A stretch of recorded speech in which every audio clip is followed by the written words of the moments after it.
जय श्रीमन नारायण। हमारे पिछले वीडियोज़ में हमने श्रीमद् भगवद गीता के सामान्य परिचय जैसे श्रीमद् भगवद गीता का अर्थ क्या है, उसमें कितने अध्याय हैं, कितने श्लोक हैं, किसने कितने श्लोक कहे, गीता सुनाने के पीछे भगवान का क्या उद्देश्य था, आदि आदि विषयों पर चर्चा की। आज हम आपके लिए लेकर आए हैं श्रीमद् भगवद गीता महात्म्य। श्रीमद् भगवद गीता महात्म्य का अर्थ है श्रीमद् भगवद गीता की महिमा क्या है, हमें श्रीमद् भगवद गीता क्यों पढ़नी चाहिए और वो कौन सा कारण है जिसके कारण 5000 वर्षों पूर्व से लेकर आज तक जिस जिस मनुष्य ने भी श्रीमद् भगवद गीता का पाठ किया है, उसे पढ़ा है, उसे समझा है, उसका निश्चित रूप से कल्याण हुआ है तथा निश्चित रूप से वह अपने जीवन में सफल हुआ है। तो श्रीमद् भगवद गीता महात्म्य के अंदर हमें गीता जी की महिमा जो है सामान्यतः वह जानने को मिलती है। तो आज हम उसी श्रीमद् भगवद गीता के महात्म्य पर चर्चा करेंगे। ये जो श्रीमद् भगवद गीता महात्म्य है, जब हम गीता जी का पाठ करते हैं तो गीता जी के जस्ट पहले, एकदम पहले हमें यह महात्म्य ही देखने को मिलता है। तो यदि आप में से किसी को भी यह शंका हो कि हमें गीता जी क्यों पढ़नी चाहिए, केवल यह एक पुस्तक ही तो है, इसको पढ़ने से कौन सा हमें हमारे जीवन की समस्याओं का समाधान मिल जाएगा, तो यदि आप इस भगवद गीता महात्म्य को एक बार सुनेंगे भी और इसका अर्थ जानेंगे तो आपको निश्चित रूप से यह पता चल जाएगा कि श्रीमद् भगवद गीता का महात्म्य क्या है और श्रीमद् भगवद गीता क्या है तथा यह हमें क्यों पढ़नी चाहिए। और निश्चित रूप से आप लोगों को यह विश्वास हो जाएगा कि इसमें मनुष्य जीवन की सभी समस्याओं का एकदम सरलता से हल बताया गया है। तो आइए श्रीमद् भगवद गीता महात्म्य प्रारंभ करते हैं। ज़्यादातर स्थानों पर आपको श्रीमद् भगवद गीता का जो महात्म्य है वह संस्कृत भाषा में ही देखने को मिलेगा, लेकिन आपकी सुविधा के लिए हमने इसे संस्कृत के साथ साथ हिंदी में भी उपलब्ध कराने का पूरा प्रयास किया है। अतः आप लास्ट तक हमारे साथ में बने रहें तथा श्रीमद् भगवद गीता महात्म्य का एकदम श्रद्धापूर्वक श्रवण करें, सुने, जिससे कि आपके भी हृदय के अंदर जितने भी प्रकार के संशय हैं वह सदा सदा के लिए दूर हो सके। ओम श्री परमात्मने नमः।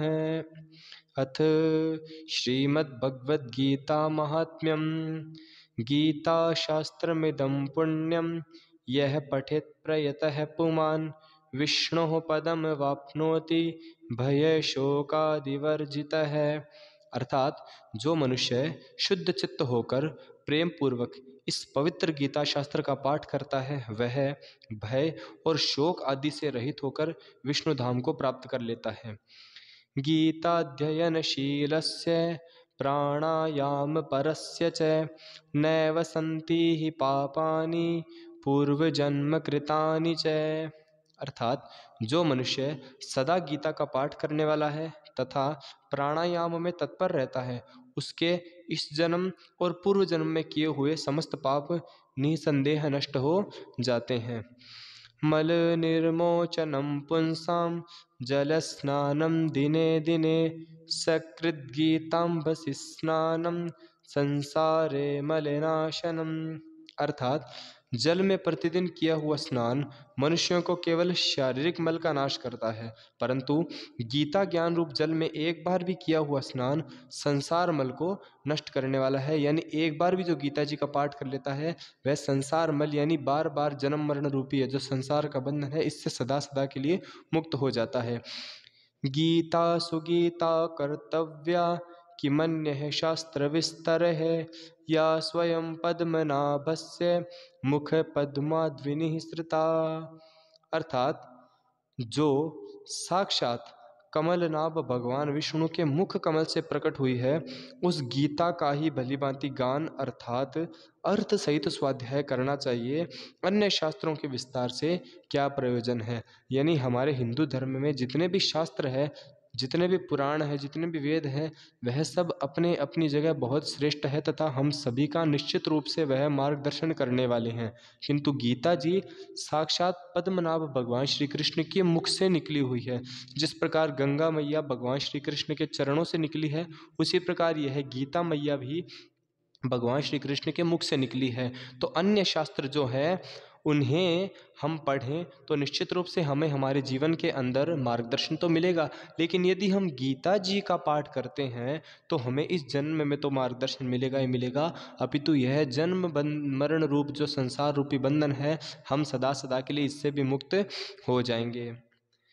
भारतामृतसर्वस्वं विष्णोर्वक्त्राद्विनिःसृतं गीता गंगोदकं पीत्वा पुनर्जन्म न विद्यते। जो महाभारत का अमृतोपम सार है तथा जो भगवान श्री कृष्ण के मुख से प्रकट हुआ है, उस गीता रूप गंगा जल को पी लेने पर पुनः इस संसार में जन्म नहीं लेना पड़ता।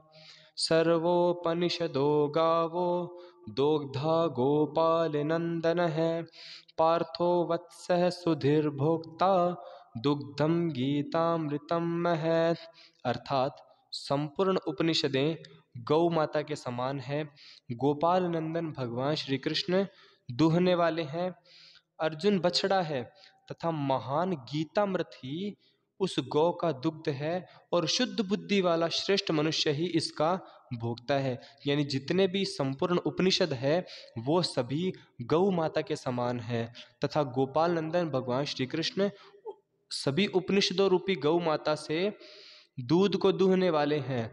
अर्जुन जो है वह उसे बछड़े की उपाधि दी गई है तथा जितने भी शुद्ध बुद्धि वाले मनुष्य हैं, जो श्रेष्ठ मनुष्य हैं, जो इसका पाठ करते हैं गीता जी का, वही यहाँ पर इसके भोक्ता अर्थात इस गीता रूपी महान अमृत के भोग करने वाले बताए गए हैं। एकं शास्त्रं देवकी पुत्र गीत में को देवो देवकी पुत्र एव एको मंत्रस्तस्य नामानि यानि कर्माप्येकं तस्य देवस्य सेवा। अर्थात देवकी नंदन भगवान श्री कृष्ण का कहा हुआ गीता शास्त्र ही एकमात्र उत्तम शास्त्र है। भगवान देवकी नंदन ही एकमात्र महान देवता है। उनके नाम ही एकमात्र महान मंत्र है तथा उन भगवान की सेवा ही एकमात्र कर्तव्य कर्म है। तो यह था श्रीमद् भगवद गीता का महात्म्य।